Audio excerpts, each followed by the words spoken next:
This time on Engine Masters, we are going to test a whole bunch of rocker arms to find out if a roller rocker is worth your time and money.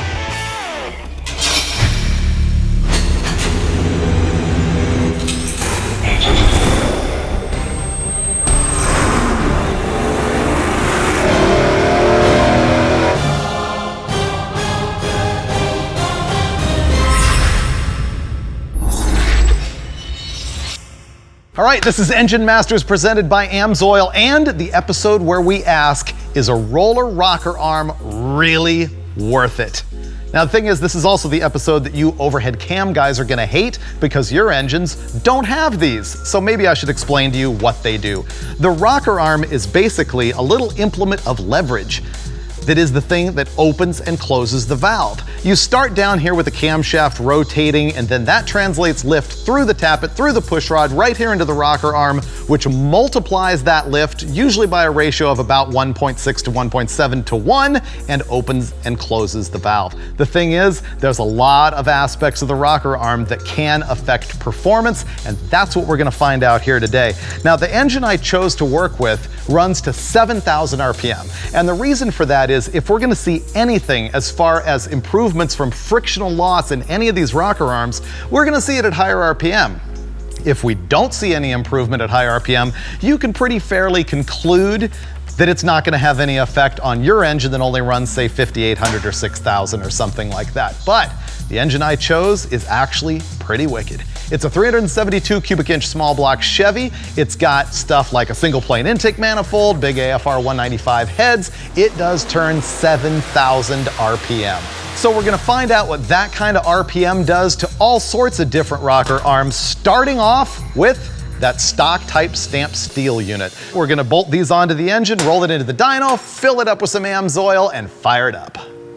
So much of the test that we're doing today has to do with friction, because that's what you're eliminating or reducing when you're putting in that roller bearing inside a roller rocker arm. And the thing is, I don't really know if we would see more of a difference here if we were running conventional oil, but I don't want to do that anyway because we always run this thing on synthetic.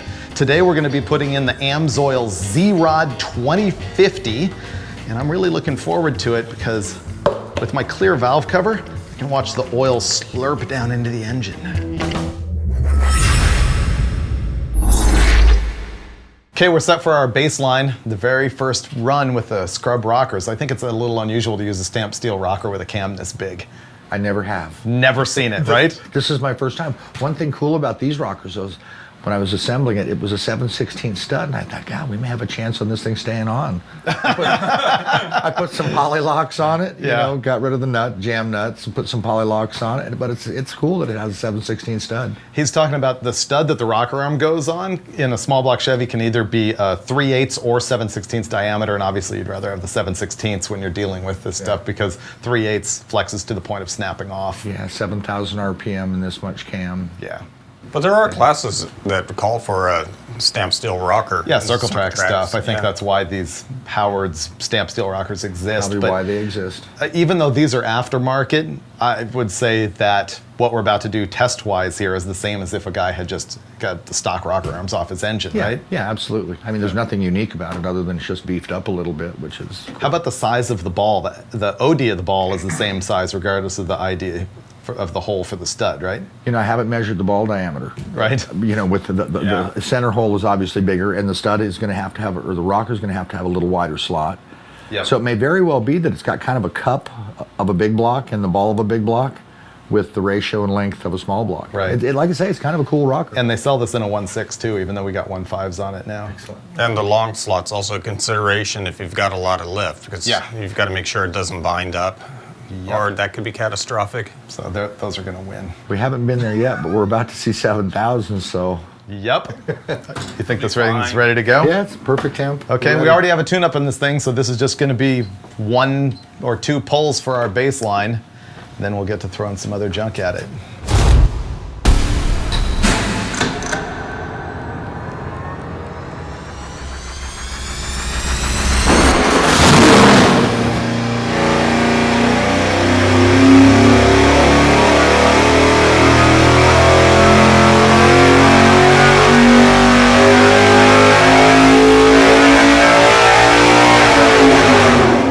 nice little motor. Yeah. You see, what's kind of nice is I already know what it does with roller rockers because we've had them on it.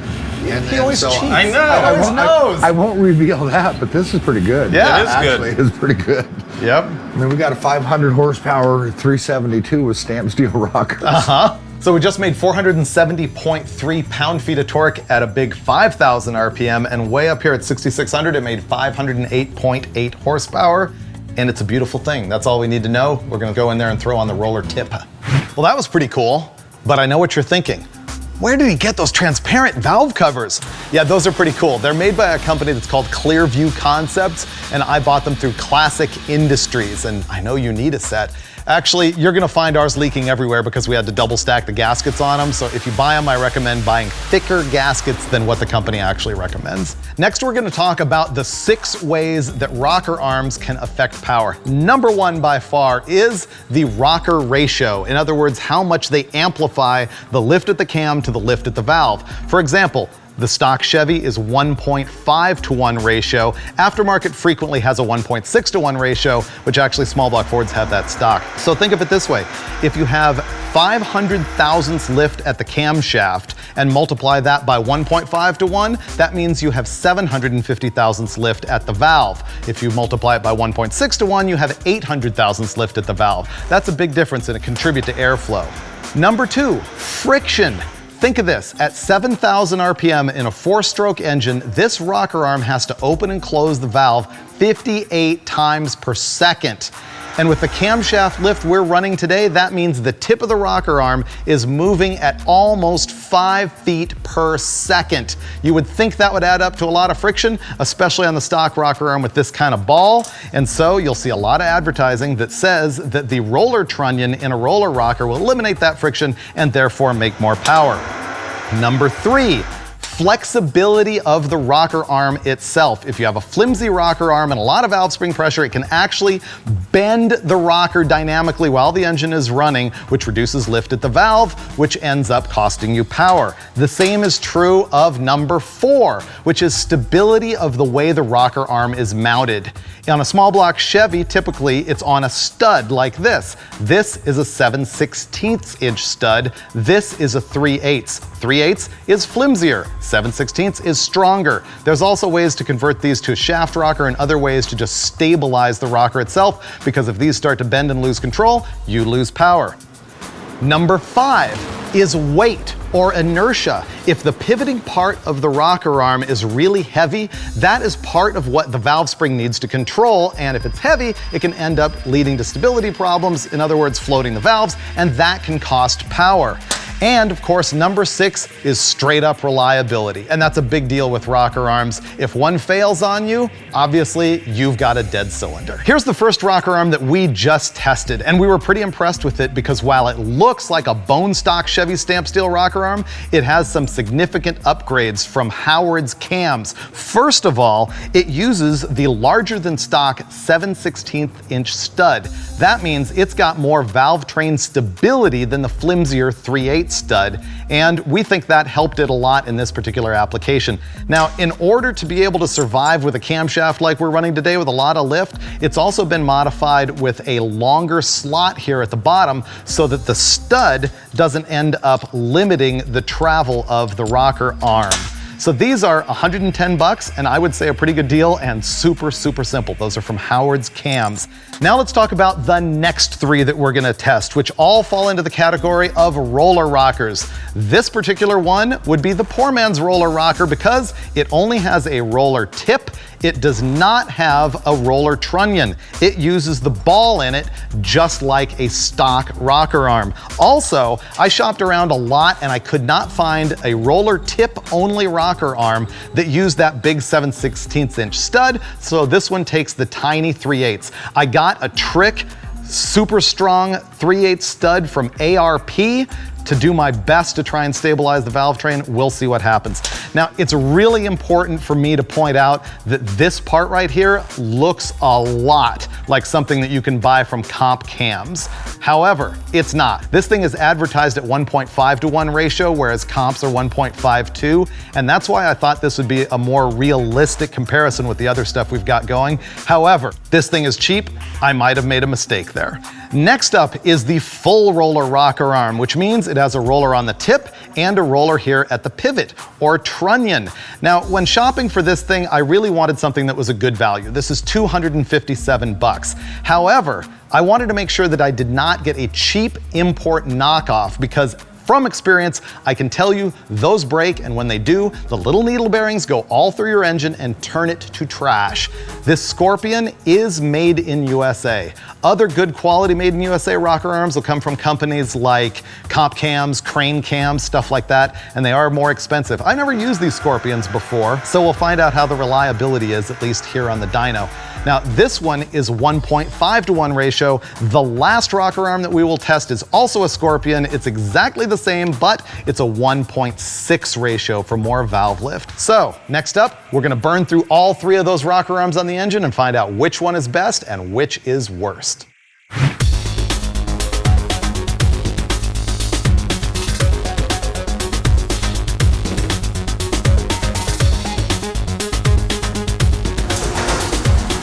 Okay, ready to go with the roller tip rockers. What do you think it's going to do, Freiberger? So you're saying this is going to make a difference? Well, I think the 3/8 stud negates anything the roller tip may add. What do you think, David? Zero. Zero? Zero. It'll be great if it loses power. That'll really be awesome. That'll definitely tell us that it's the flimsy stud.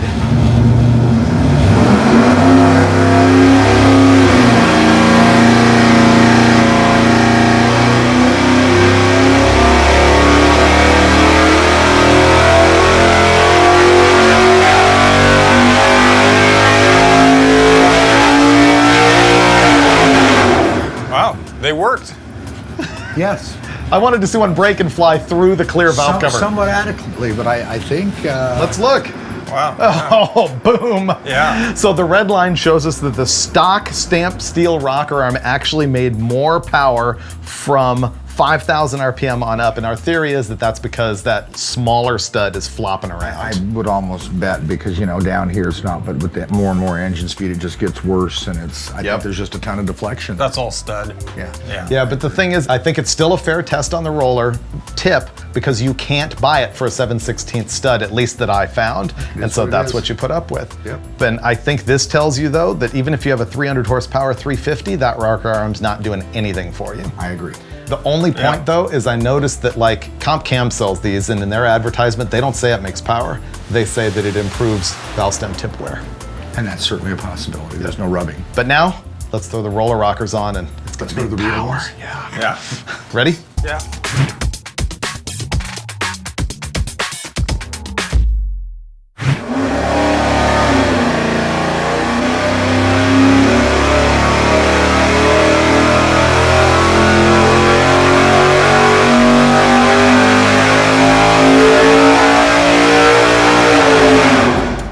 Well, here's your final answer on the roller rocker. Didn't make any difference whatsoever as far as improvements. It was actually worse way up here in the top just by a few numbers, but that's probably because the rocker arm is heavier and we're creating a valve spring control problem up there, which is only gonna get worse when we go install the 1.6s right now. And those will make power over here, but probably get way worse. Are you sure? I'm sure of nothing. Okay, I ready? think the 1.6s are going to be better. One of the things you need to make sure of when you're installing any of these roller rockers is that you get the trunnion the right side up. If you look in there, you can see that it's flat on one side, which is where the polylock seats on it. Whereas if you flip this thing over, it's not machined flat, and this doesn't fit right. We call them lightning lash brulee. No one can go through 16 valves quicker. A lot of times what you'll see guys do is they'll pre-adjust the valve, and then they'll try and use the set screw to jam it. And what you frequently find is the rocker arm comes loose. So what I do is I'll bring it down basically to 0. I'll put a 1/4 turn preload in it, and then I tighten the jam screw and then tighten them both together. That absolutely ensures that that's locked. It's a little more tedious with a solid lifter camshaft because you've got to find that spot where you've got the right lash and it's jammed, but it's time well spent because otherwise you end up with a whole bunch of studs coming loose.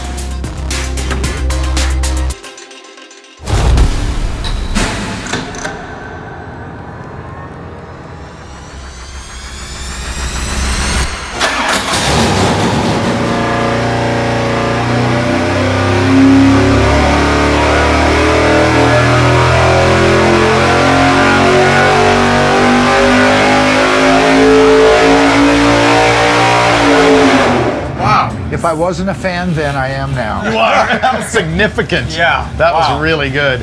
You know what it is? It's that airflow research head. It likes the more lift because it's going to move more air. In the end, the 1.6 roller rocker made 473 pound-feet of torque at 5,100 and 526 horsepower at 6,700. And what's the overall gain compared with the 1.5 to 1? Huge. 20 horsepower. It made 20 horsepower by changing the ratio from 1.5 to 1.6. What we're looking at here is our worst curve in black, which is the roller tip only rocker arm, and then the best with the 1.6 full roller Scorpion. Yeah, that's just a ridiculous. huge difference. Yep. And the price difference is $150. It's $110 at Summit for the roller tip, and it's $257 for the full roller. So if you've got the cylinder head, a 1.6 is definitely an advantage. Yep. Cylinder head and valve train, that's a lot of power for $100. and reliability. Wouldn't you say the active ingredient there is not so much the roller, but the ratio? Oh, absolutely. It's 100% the ratio. Perfectly clear on that. Yeah, that's the biggest thing about it. So if you've got the valve spring for it, the coil bind clearance for it, the valve to piston clearance for it, the push rod clearance for it, Cylinder head for it. the cylinder head for it, then the 1.6 is the way to go. And we happen to have all of those things in order, and it made huge power. So now we can go turn the air conditioner on? Yes, please. Yes, please.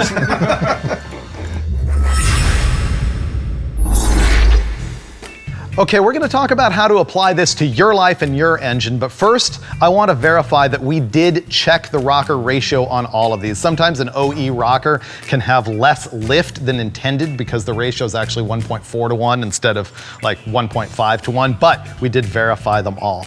So let's go into the pros and cons one by one. I think the pros on the stamped steel rocker was that it's cheap and it worked way better than expected. It's really good. But I think the key to that is that 7/16 inch stud. I think on a standard small block Chevy with a 3/8 stud, especially a push-in one, this would be a fail. Yeah, and also the poly lock because the stock nut will back out sometimes. Yeah, you definitely want to run the poly lock on this thing instead of the factory stover nut. And I would also say, you know, we kind of worked a miracle here with this much camshaft on a stock steel rocker. If a guy's got an engine over 6,000 RPM, that's probably not his guy. How about pros and cons on the roller tip rocker arm? I can't really think of anything I love about it. How about you? Let's think of the pros. It opens the valves. Okay, no thank you. How about pros and cons on the full roller rocker? I thought a pro was gonna be that it was gonna make 4 or 5 horsepower and it didn't. A con is it's a little more expensive, but this can take way, way more load than a stamped rocker, especially with high spring loads, big, fast, high lift cams. And So basically what that's buying you is reliability, right? And then the winner, the 1.6 to 1 full roller rocker that gained us 20 horsepower. That's an obvious pro to that one. doesn't always happen. I know it. I think it's because we have these AFR 195 heads. They were really able to use the extra, whatever it was, 37 thousandths lift. That was a big deal. But there are significant cons to using this thing too. Yeah, depending on the engine combination, sometimes you can reach instability way faster in the valve train or valve float when you start jacking the ratio up. Because it's accelerating the valve much faster, but even more basic than that. You have to make sure it fits. Right, this thing has more lift, and so you gotta check everything that you would if you were putting in a camshaft with more lift. We're talking retainer to guide clearance, coil bind, valve to piston clearance, all of that stuff. And it can run into problems like with push rod clearance up against the head. There's just a lot you have to go through to make sure you're totally dialed in if you're using a high ratio rocker, but in this case, totally worth it. Win all the way around, 20 horsepower. I know it. I learned a lot on this episode, like we always do on Engine Masters, presented by AMSOIL.